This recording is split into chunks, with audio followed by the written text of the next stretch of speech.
what I found was you can go and not sort of what I call going without knowing. You move through your questions with a group of people and make discovery. That really accelerated my ability to kind of like throw off the Strictures? the strictures, yes, about how I thought an artist had to kind of operate.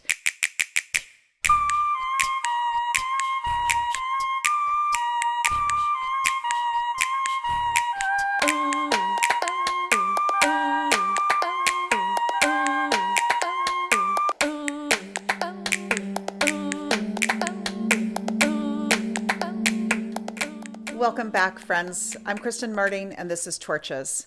Today we have the meticulous Mallory Catlett. Mallory is an Obie Award-winning creator-director of performance across disciplines from opera to theater to installation art. She's co-artistic director of Mabou Minds and artistic director of Restless NYC. I'm really excited to have this conversation today. Welcome, Mallory. Hello, Kristen. How did you come to be in downtown performance? Well, in retrospect, it seems like a pretty straight shot. I went to Bard College for undergrad, and my advisor was Eileen Paslov, who was one of the grand dames of Judson Church, and she was just amazing. She told me all the classes to go to, and I just did whatever she told me. And she was my advisor all the way through Bard. And when we had a kind of kinship because I came to directing from being a classically trained dancer, and Eileen also was a classically trained dancer. And so we knew we shared a lot of commonalities, and I always took a lot of dance classes at Bard. And so when I was getting ready to leave, she said, you should look for Anne Bogart. And so I just found out who Anne Bogart was. And then when I went, like the first year Anne had started the City Company, I went to Saratoga Springs and saw the Suzuki method, and I was like, oh, I definitely want to do that. I had about a 4-year relationship with Anne. That was in terms of like doing all the training, and I worked for the company, and then I assisted her. And through Anne, I was in all these rooms where actors, not so often writers, but actors, designers, a director got together, dramaturgs got together, and were making work. So I got very I was thrust into that way of working, where it was a group of people collaborating, making the work from scratch. And I think what I learned was the sort of importance of dramaturgy, and I kind of found my way into filling a kind of dramaturgical slot in those rooms. And so that just became a way for me to operate. I had, in college, I had been making work from, like in this similar way. This just kind of put some meat on the bones. And then through Anne, I also met Rindy Eckert, who I worked with, and that was a very seminal kind of work over about a 10-month period. Again, dramaturgy was like the very important component. And so between like my dance background, Suzuki, Rindy, Anne, I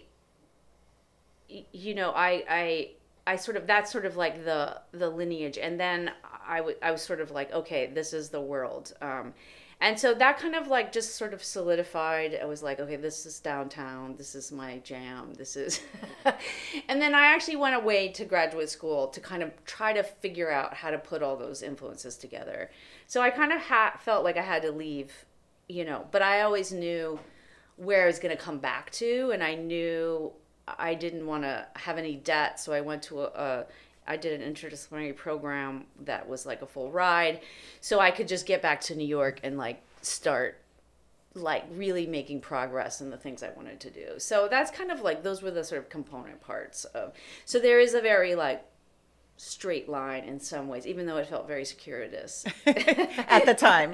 Yes, and like I have no idea what's going on, but you can see a very direct line through like these individuals, and also like what I had access to because of like the whole lineages that I had access to that started with someone like Eileen in terms of the downtown New York City, postmodern movement. And in contrast to that, you speak a lot about intangibility in your work.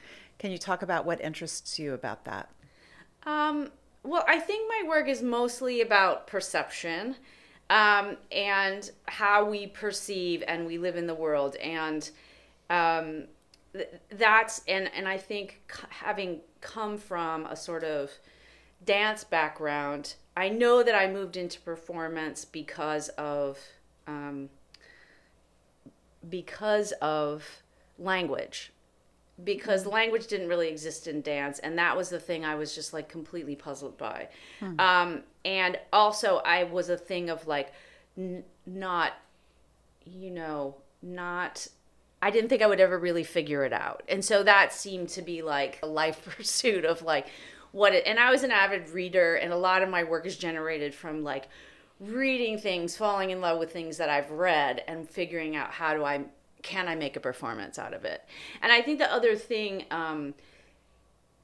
that's important in sort of how I got to downtown theater, but also intangibility, is just that, I came from I was like, I was trained as a ballet dancer. And so I think what drew me to downtown theater was, when you're a ballet dancer from like 8 to 18 and that's all you do, you really have this mindset that you have to do anything you want to do well, you have to do for 10 years. You shouldn't even attempt to do anything without having, and how kind of restrictive and stifling that is. And I think that, in all these rooms, what I found was you can go and not, sort of what I call going without knowing. You move through your questions with a group of people and make discovery. That really accelerated my ability to kind of like throw off the just Strictures? the strictures, yes, about how I thought an artist had to kind of operate,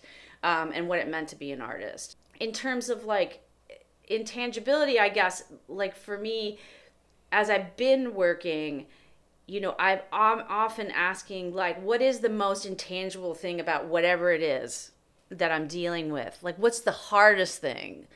Because for me, intangibility is like the thing that isn't seen, the thing that isn't visible. What's the most intangible thing that we have to accomplish in order to make this thing operate?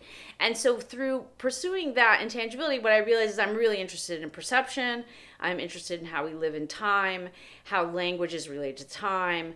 And so I've also I don't really consider myself a storyteller. So that's not the reason I kind of came into the theater, which is often people's paths into the theater. But for myself, the thing that interests me about story is both the human need for story, but also that there's an expectation. And I wanted to talk about or converse with an audience vis-a-vis their expectation about time and language would equal this story. And so you can actually have like a really rigorous conversation with an audience that expects something that's maybe not going to get it. And so you can kind of activate them in a way. And so because that's a conversation I wanted to have. There's no better audience for me than a theater audience who's like, well, there's a story, and there, because I really wanted to be like, well, why do you need that? Why do you believe in this story or that story? Or why do you think time only works in one way? So I think that intangibility piece was sort of like how I got into like our perceptions, our expectations, and then how to kind of mess with those or challenge those. And that's really what, that's what I'm always kind of doing. You've also spoken about its selfness. Is that part of this same idea of perception and intangibility, or is that a different thing? Because you also talk about it in the context of its selfness of the people as well as of the thing you're making. Well, yeah, I mean, I think because I'm interested in perception, I've always been interested in like invention. How does one do something inventive? Or like invention has always been an interest in mine. And so by dealing with perception and not necessarily story, I'm thinking about like, how do we put things together? Like, and if you rearrange that, how do you get something different? So I came very quickly to sort of understand that for me, to make something new or to make something unique or to invent something, you could get there by trying to figure out. I mean, there's two parts. There's the collaboration. So what I think makes something unique is that it's actually sort of honoring. There's never going to be this person with this material in this moment with these people doing that. That in itself would lead to something interesting, I think. But also, the itselfness is like, how does one, where it comes from is this Elie Wiesel thing where he said, what do you think God will say to you when you get to heaven or whatever? And God said, I think, why weren't you more yourself? So, like, for me, I'm trying to get to the root of my own relationship with the thing. I'm not trying to interpret the thing. I'm trying to get to why I particularly am interested in the thing. So, like, asking that of myself, like, what is this thing, like, pulling out of me, drawing out of me? And then if I can, in collaboration, if I can get my collaborators also to that place where this material is pulling something extremely personal out of them, if we can all do that and we can work from that place, right, then it's going to imbue this thing. And then on top of that, I think for me, I always think of the work as not like it at a certain point, I don't know if you experience this, it's like the work is happening and it's separating, it's moving away from you. It has its own sort of life. It has its own existence. And you're like trying to serve where it's going. You don't know where it's going. Right, but you're sort of following it. And so I think this whole thing came about that. Also, Randy Eckert, early on said, I'm not the kind of artist who, like, I have an idea and then I'm gathering everybody to, like, make that idea.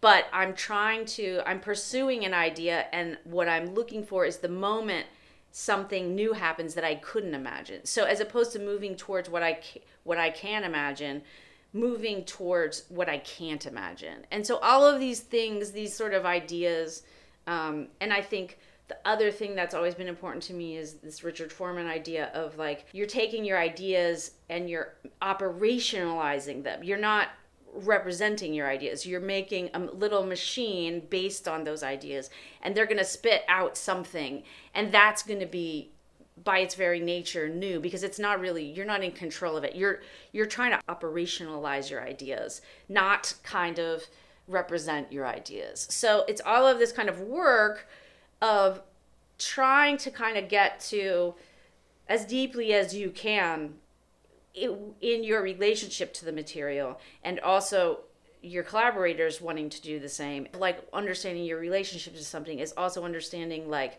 how this material and you in this moment. So it's also about, like, reflecting the world that you're in. Like, what is it about, Uncle Vanya right now? Okay, well, my dad is having a midlife crisis and is in a depressive state, and I'm suddenly thinking about Chekhov because my father is manic depressive, and I'm like, oh, this is Chekhov's place. Oh, he was a doctor. What kind of patients did he have? You know what I mean? Who else was, so all of these sorts of things. So that work, digging deeper and deeper till, like, and it started with me having to learn the play and having to, like, represent the play in a way and interpret the play, but eventually that could give way to being like, no, I'm going to toss all this out, because really what it's about is, like, this thing and this thing. Then it cracks open. So always kind of trying, and I think that's why my work takes a long time, which I'm fine with. fine with. But it's like a very important kind of concept to me, and to me the key to innovation, uniqueness, newness, even though I'm not particularly, like, driven by that, but I do feel like I want to put something out there which is a really unique reflection of both myself but all the people I'm working with and the material. And on that, I mean, you are a ace collaborator. You work on projects as a collaborator in all these different ways, bringing out as much as you can from the folks you're working with. What for you makes a collaboration really generative and meaningful? Well, I think what we're just talking about is being able to get to a place with everyone where it's personal. and we're flowing from like across times, you know what I mean? We're flowing from a present day moment to a material that might be quite old. Like I think about what I do is time travel, right? I'm in the present moment in the car listening to the radio and the news, and then I'm working with a text that could be hundreds of years old, and I'm reflecting about why it is I'm even thinking about this, like why do we even think about Uncle Vanya? I don't know. Like it's a phenomenon to me. Like, so I think getting that with everybody, getting buy-in with everybody, on that level, and then hopefully, getting to a level of honesty where people can begin to say, feel free to say what it is that's on their mind, or make the work both protected, like that they can be vulnerable, but also, challenge one another. Different collaborations have like different, have completely different, like they're like different families or different, movies kind of like. So there's different psychologies about groups. Some groups are really like fueled by sort of, not conflict, but like, just being combative, right? There's a kind of, and some are more easy where, and I myself am not, as I said, language is a challenge, and I'm not really great with words as a communicator. So like I have to move around, make a lot of hand gestures, do things. I have to show my ideas sometimes, you know what I mean? But I might be working with people who are very good, at communicating their ideas with words. So it is, I guess it's just trying to get down to that place, and where you can be vulnerable and honest, where you can have fun, you know what I mean? A sense of humor is always really important.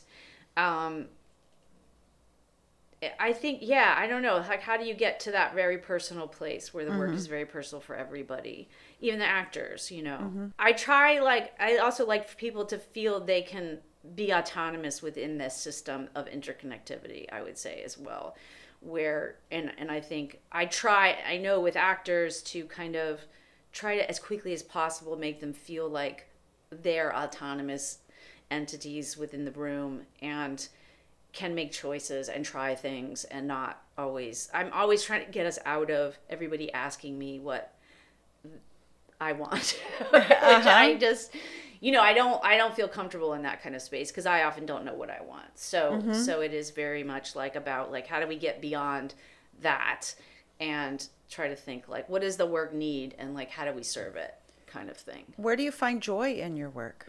Well, I think it comes out of this collaboration, this feeling that, we're all in this room and we've all learned something together. We're all growing as artists.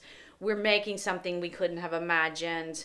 I think I was thinking about this question and sort of, thinking about collaborations I've had for a long time, and where things get tense and you're in tech and like you're even angry and like all this kind of emotional stuff comes up. And then I always used to, when I worked with Banana Bag and Bodice for years, because we were like a gypsy family. I mean, like we liked to fight, we liked, all of that. And then I would be going into tech and I would just be like, wait a minute, we all really love each other. You know what I mean? Like we're all friends. This is like a privilege to kind of go into a space and work together where we know everybody has their heart in the right place. And you just kind of like remind yourself like, and then you walk into a room that's like filled with your friends. You know what I mean? And you're all going to make something together. And that is sort of like very, very precious. I mean, I am now working with Joanna Acolytis, and I've been thinking about like, gosh, I wish I had known her when I was younger, because there's so many things about her that would have really freed me up. But she was talking about, she was talking about like this camaraderie or befriending the piece, right? To be friends with the production, to be friends with each other. And I really feel like it's a very interesting way to kind of put it. But I think if you lose that, it just becomes about the product, right? You know, and you, yeah. So I think that's the most that we start, even though it moves away from that a lot of times, that we kind of start and remind ourselves about the love that brings us together and our respect for each other, and like, let's make this happen, because the feeling is going to be so good when everybody gets together, everyone gets on the same page, and we really make this thing happen that couldn't be made without every single person, you know. Yeah. So I think that's the joy of it. That's the joy of it. I mean, I agree. I guess that's why we're in a collaborative art form, you know. So you just mentioned Joanne, and you're in this new role now in collective leadership at Mabu Minds. And how has what you've learned from collaboration helping you or informing this collective leadership model that you're participating in now?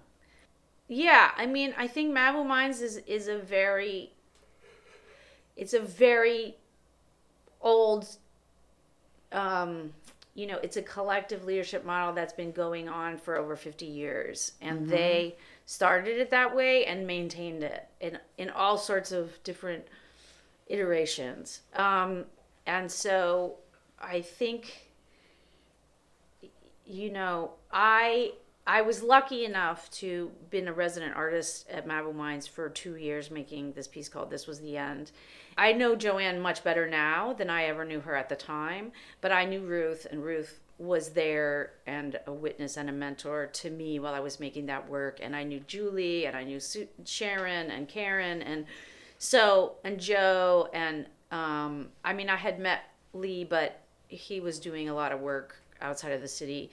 I guess what I knew from Mabu Minds was, as a resident artist being in their space, you could just get a sense that they understood, like, a lot of work had happened in that space, and they understood, like, how to be generous, how to give what you have, right, to other artists, how to trust them, that and give them autonomy. And it was like something you could feel. It wasn't something that anybody said, or anything like that. And I think, you know, Ruth in particular, she was just like she just had a very amazing energy about her. And she carried with her this, like, not only a legacy, but like a set of values in a way. I don't know if she would have used that word, but about, you know, and there's kind of a great quote that I can't quote because I don't know it. But what she said was, like, what Mabu Minds was started was they would be committed to the life of the artist in the act of making the work. And that also meant when they weren't making the work, whatever they had to do to prepare to get in that room or not do, or the procrastination, the whole ritual of, you know, Art making. the ritual of art making, and soup to nuts. And you know, they always had babysitters in their budgets. They were, Joanne and Ruth and Lee were working parents. So it was just a very, you know, that was just like, you could just sense that kind of thing in the room. And so I think that, you know, you're stepping into kind of a legacy of that kind of collective leadership. And that's, you sort of, like, Ruth, like this word osmosis, where you could sort of like,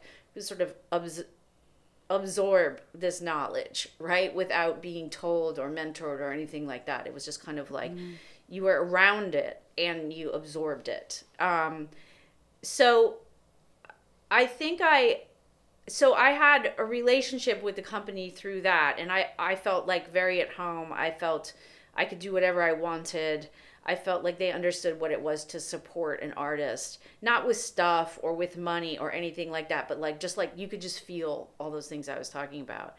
And like deep exploration. And Ruth was like the first person who, you know, said in the resident artist program, she really fought that a lot of this work would be failures. And I know that, you know, we all talk about failure.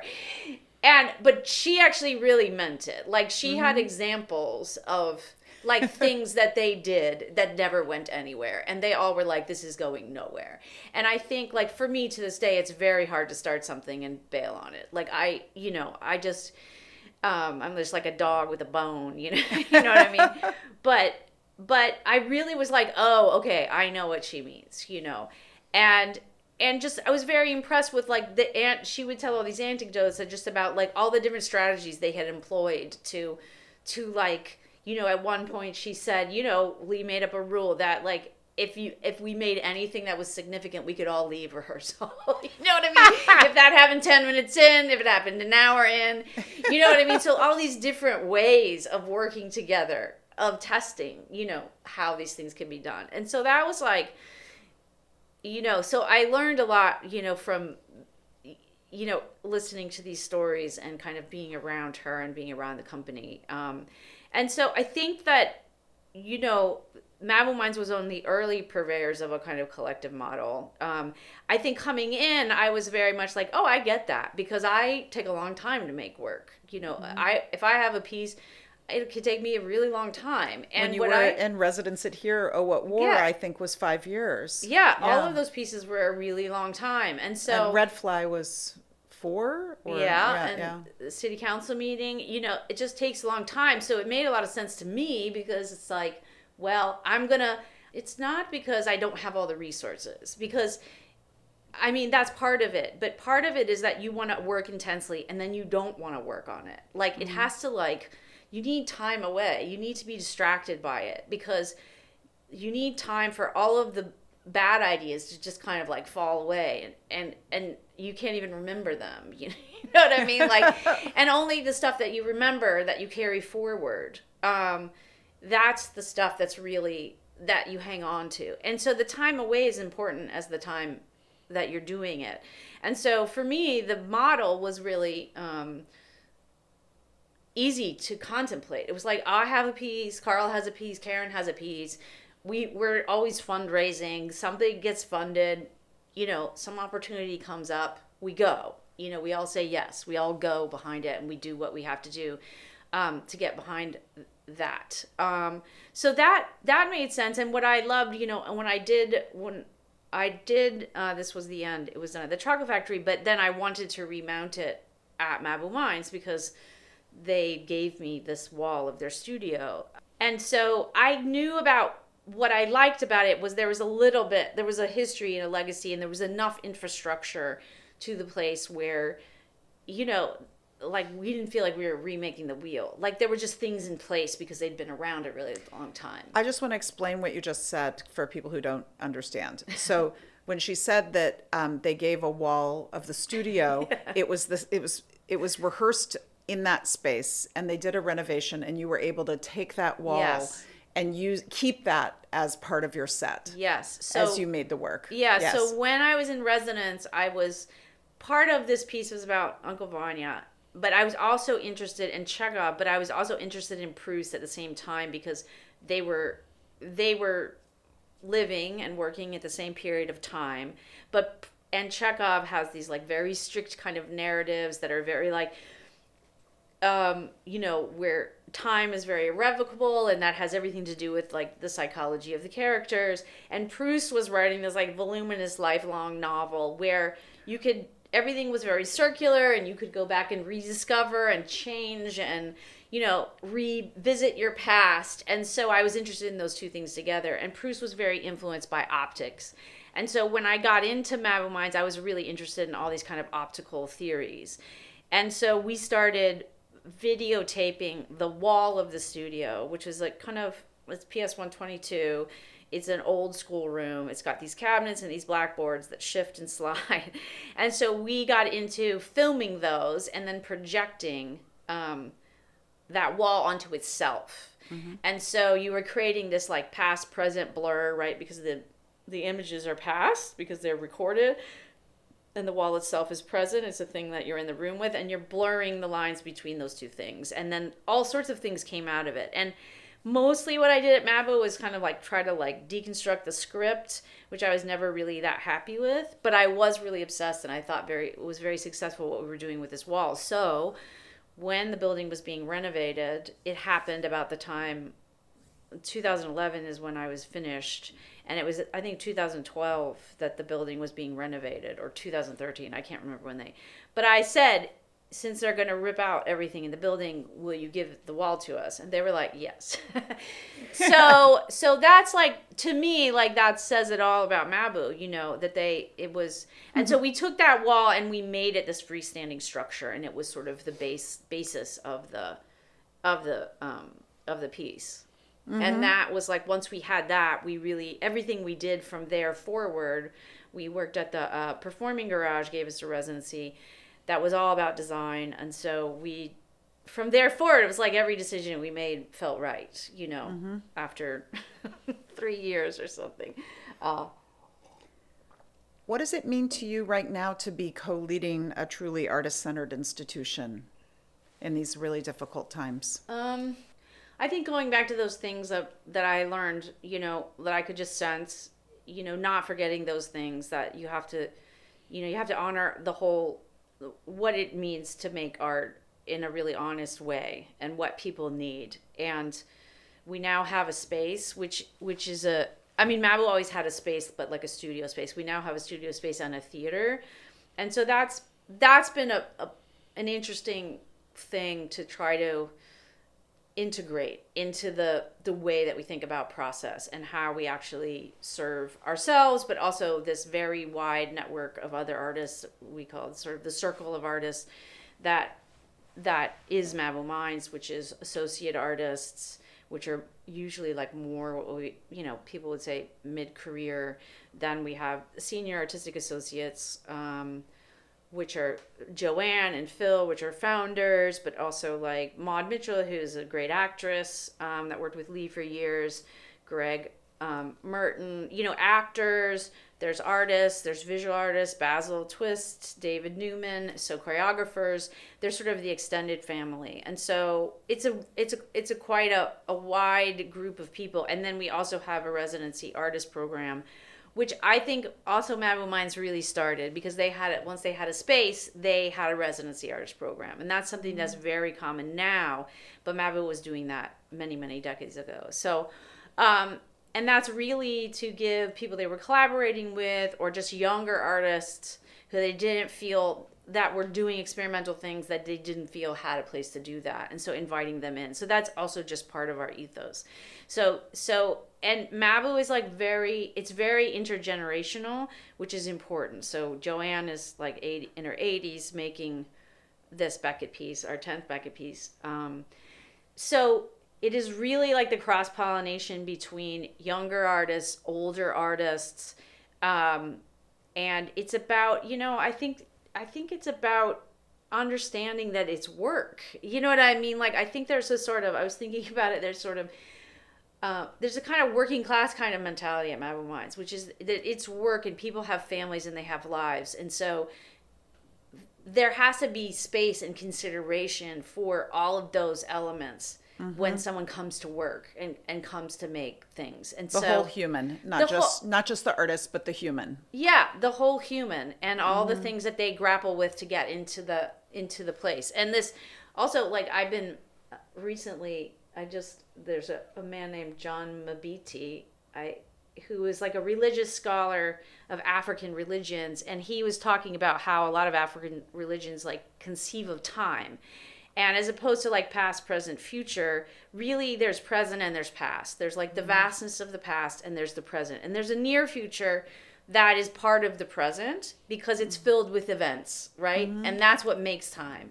And so he was talking about this idea of that one is in the religions, this thought of like one is either waiting for time or one is producing time. Which I think is like, for me, I've just been thinking so much about this lately because I feel like with what Ruth was trying to say is like, there is an important thing where you have to wait for time. Because when you make art, you're producing time, right? You're producing an event. You're making a schedule. You're bringing people together. You're talking, you're communicating. We're actually scheduling out time. And that's producing time. And then art, of course, is always a production of time, right? Yes. You're bringing people together. They're sitting there. It's happening in time. So I think, I've just been thinking so much about that because I think that the waiting for time we all know these moments where there's like anxiety and hesitation and like, how are we going to do this? But for me, saying like, well, we need to wait for time is sort of this thing of like, it's necessary and it will happen when it happens, and then we will produce time. You know what I mean? Like, because it's so difficult to manage all the, especially now, all the anxieties around getting the funding. When will things happen? How will we get people together? All of that. And so for me, it's just sort of like, well, that's the waiting for time, right? And we have to wait together, and we have to plan, we have to keep talking, we have to keep in communication, we have to have a community, and then trust that we as artists are very resourceful, we're problem solvers, and then we produce the time, right? And so I think there, I think for myself, I've been thinking a lot about, what is our baseline? Like trying to understand what is the baseline for Mabel Minds when the focus of whoever we are, is to serve the artists and make the work, right? So if our aspiration is about the work and to serve the artists, it's not about the institution, then like, who are the people that need to be in the room? And I think feeling like everybody, it can be as transparent as possible, and we can share the problem solving along everyone, because there's not for me a real line, and maybe this comes out of my being a collaborator, is that like I know a lot about a lot of things within the, like, I've worked with a lot of people with technology, and I think Mabel Minds is sort of based on that ethos too. It's like, well, if I'm an actor but I want to tell you what about the lights, I can do that, and if I want to design the lights, I could do that. So there's not like these silos of like expertise. It's really like, who do we need to have in the room to problem solve what's going to happen? Well, I also think what you're talking about is that Mabel Minds has a great honoring of experimentation that resists commodification. There isn't this commercial seeking that's going on. And there's a lot of pressure right now on our field to generate more revenue so that artists can be paid more, to address these inequities that have existed. There's a lot of different pressures on institutions and on the field right now. What are ideas that you have for how we might promote sort of creative, more responsive, artist responsive producing models, or creative contexts for artists to better be able to make the work that they want to make, the work they intend to make? That's such a big question. I mean, it's hard for me to speak generally, I feel like I always say like the advantage when artists come to us, our advantage is that if the circumstances are right, we can do something quickly. Like, we're very flexible. You know what I mean? We have a flexibility. I mean, we don't have a hard season. There's not a set of expectations between Mabel Minds and its audience about like what the thing is going to look like, when it's going to happen, any of those sorts of things. I mean, I think we learned in COVID that if we have to be flexible, we can be flexible in a second. And so a lot of these parameters that have to do with economics can go away pretty quickly. I feel like I'm struggling with this question every day. I feel like there's more, there's a lot there's a lot very close up. Like, it's not small hanging fruit, but like if you think about who your immediate community is, who's in it with you, what kind of resources do they have, how do you help amplify those resources, like how do you sense what's needed, and then how can you always even without resources make the changes you want to make, I guess is a question for me. Is like, it would be great to have money to make the changes that you need, but you have to sort of like keep making the changes despite it. I mean, I think I learned from being in academia. I had a stint in academia, that at certain point I would get so frustrated. But I sort of realized people weren't being resistant because they were like, just thought I was wrong. They just couldn't imagine what I was saying. They didn't have any experience with it. They couldn't imagine it. And so then I was like, well, no one has a better idea. So how do we do it and show, how do we show it and then tell people what they have to do? And it was like this, like I was in this program and we were just like, everyone said we wanted to do student-centered work. And I was like, great, let's do it. And they were like, but how do you, they were wringing their hands. And so Jeanette Yu, who's a great lighting designer, and I were like, we're just going to make a student festival and we're going to design it and we're going to tell everybody else at the faculty what they have to do. And it was like this huge thing. And I was like, okay, we're just going to do that. So I think that we can have an adversarial relationship of resistance, but I think we ultimately have to be like, well, it may be that they can't imagine it, and so we have a responsibility to try to act on what we can imagine, you know what I mean? And to move forward and to try to change. I just think that's who we are. I mean, if we are taking risk and experimentation, like that has to be in the way we run our organization, Yeah. And so I think it's up to, it has to do with the individuals that you're working with about like, what do you want to try? What do you, and how do you take incremental steps? I mean, I feel like we're really in a precarious moment, but I also feel like, there might be a moment where we realize, producing art is not the most important thing. Maybe we have to be a community center. Maybe we have to take in immigrants. Maybe we have to, what I'm saying? I think that's also always a possibility, and I think it's not because we're not socially mission driven or whatever in that way, but like, if that seems to be the best way to respond to the world and we as a group thinks that's what we should do, you know what I mean? Yeah. Like, I think I'm always sort of open to that. It's all on the table. It's all on the table. Yes, it's all consideration. on the table. And I think, we can't underestimate the power of people getting together anymore. And I think that will become more important as things get scarier, which I think they will. Not just about finances, but about everybody's lives, that they're going to lose their health insurance. All these things, like, these are real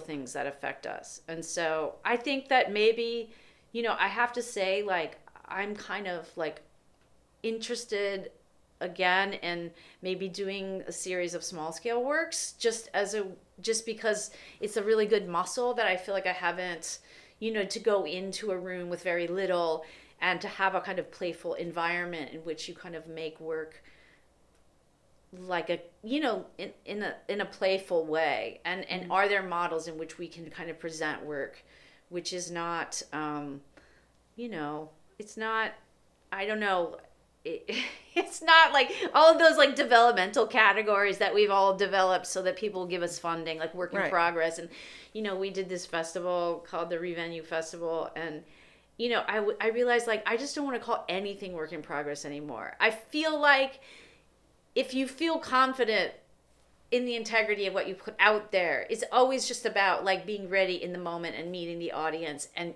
sharing the work, right? So why do we have to call it this or that? If it's always evolving, if you're experimenting and that is clear to the audience, they know when they see it what they're part of, what something. they're receiving. It's unfinished in some way, but everything in life is unfinished. Even things that seem to be finished, right? Yeah. So I'm thinking a lot about, where is the kind of playful sandbox experience of getting in there in a room with props and people and just like making something from nothing. Like, what is that? What's that about? Is there a muscle? Is there like a level of satisfaction that comes out of that work that we have, that's maybe very precious to us right now. I don't know. I mean, I don't know. And I couldn't begin to tell people, except to trust artists, and treat people as artists, meaning they're creative thinkers in the world, and they're interested in what they can imagine. They're interested in what they can't imagine. And that it's we're problem solving. How has your practice changed as you've aged or in response to what's happening in the world? Well, I think it's changed. I think it's changed a lot in the sense of like two things. I think my relationship to kind of taking responsibility is a big one. As a director, it's an exhausting process. You take on a project, you're responsible for like everything that happens, right? I mean, it's not that you're the only one doing anything, but you are responsible for this group of people, its trajectory, all of those kinds of things. And so when you're finished, it's kind of exhausting. And so I think I sensed in myself like of not wanting to take responsibility for a lot of things, but like because I then had to gear back up to do this one thing again, and because I don't have children, I think, and I've never bought a house. There's a lot of things about like living in New York City and the life that I've had. And so I feel like co-leading Mabo Minds, but also my partner had a very severe stroke. And so that's changed a lot for me because I'm really like, I am responsible for his life in a lot of ways that I've never been responsible for someone else's life. And so I think I never anticipated the sort of fulfillment of taking responsibility. I mean, I understood it in the sense of like, leading a piece, but in terms of like a long-term way, I think it's kind of changed my, it's just put things in a different kind of balance. Yeah. So I think I get less stressed out when I'm in my own process because it's somehow in a balance with, well, I also have to do this, and this is also equally important. And I think that puts me on a more even keel when I'm in the room with artists in a way that I think is actually helpful and beneficial. But I also think like, I think Rebecca Solnit she had something where she was just sort of saying like, here's the things that when you're in like these calamitous situations is that like find someone or something to care for, because it's a very important part of surviving. And and I think that I never really understood that piece of life until this happened with Bill, and then leading Mabo Minds, which is a huge responsibility in the sense that there is a whole history and a legacy that you must carry with you. That's and it's really an amazing, important, and so interconnected with all the other things that you and I in our careers have benefited from is the work of all these other artists. Yes. And many of them who are still around and are still working and whose work is just incredibly inspiring. So, and then how do we in our own ways kind of carry that forward? Like how do we tell that story, or how do we live those values? How do we like make it possible for other people to share those things with other artists so that you kind of keep it going? It's flowing into that like vast past. Yes. Like in a way that's really rich and very important that we kind of, we're here, and then what it's going to enter into that vast past, and so I think a lot about that, and that's something that I don't know, like now that I'm here, I've been like, oh, maybe I should have like done something like that sooner in my career,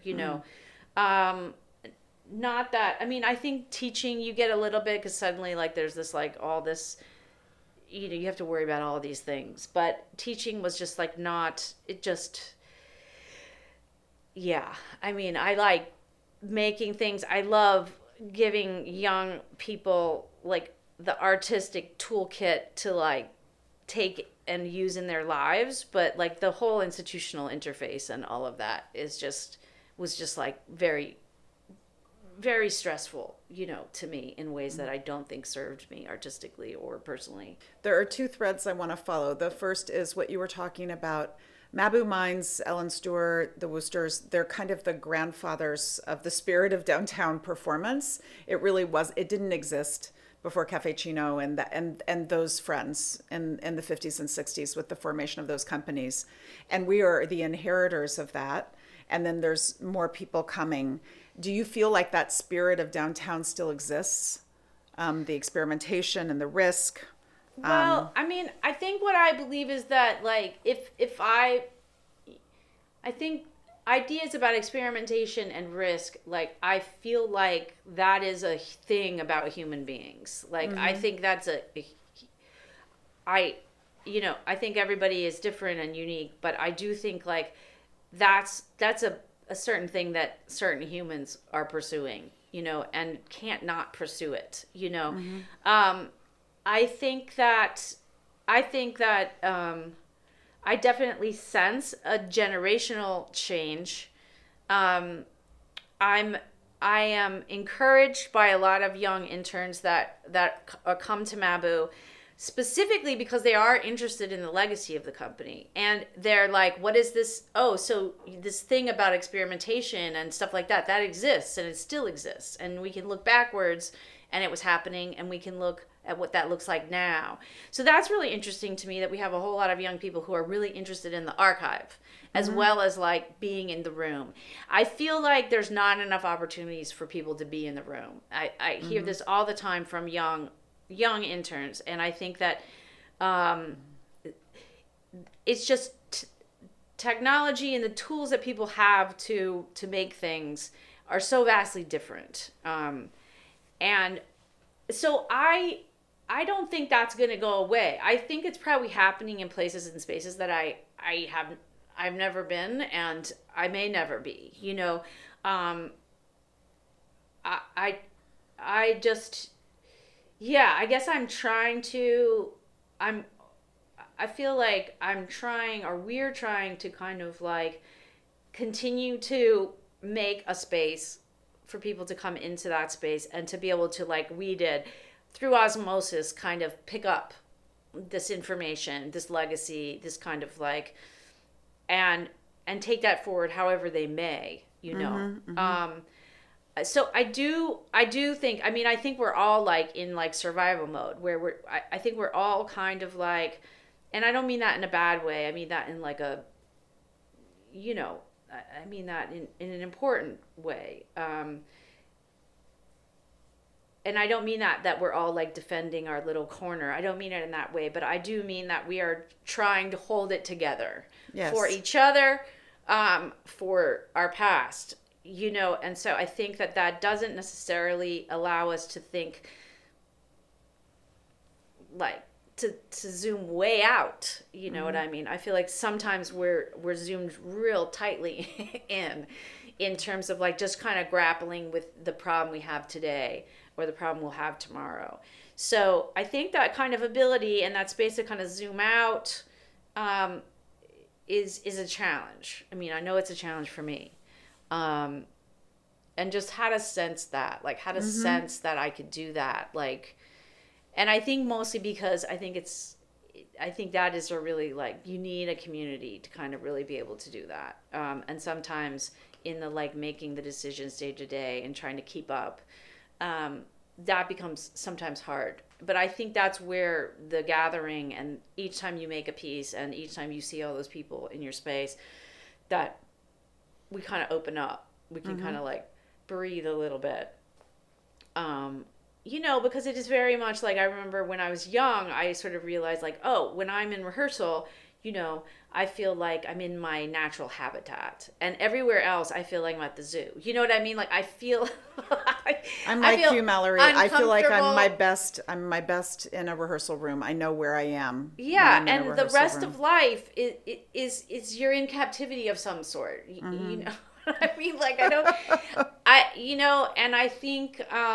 what is that about? What is that about? And I think that's interesting, and to to like just acknowledge that like simple thing that we might share, and that's what we offer each other.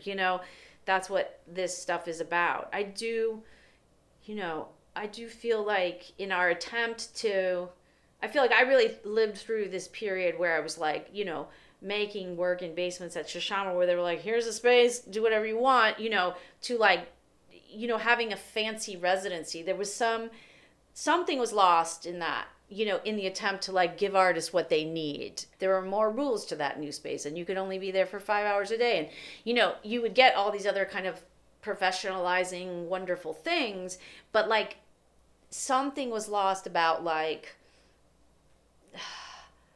the getting your hands dirty, the like, I'll do this and I'll do that. Like, I'll learn something I don't know how to do. Jim Finley would always say like, well, how did you learn how to do video? Well, I got a VCR and a TV, you know what I mean? And so it's just like, it's not rocket science. And if you really want to do something, but you don't have the expertise, you've got two choices. You find somebody, you make a friend, right? Or you learn it yourself, or you do both.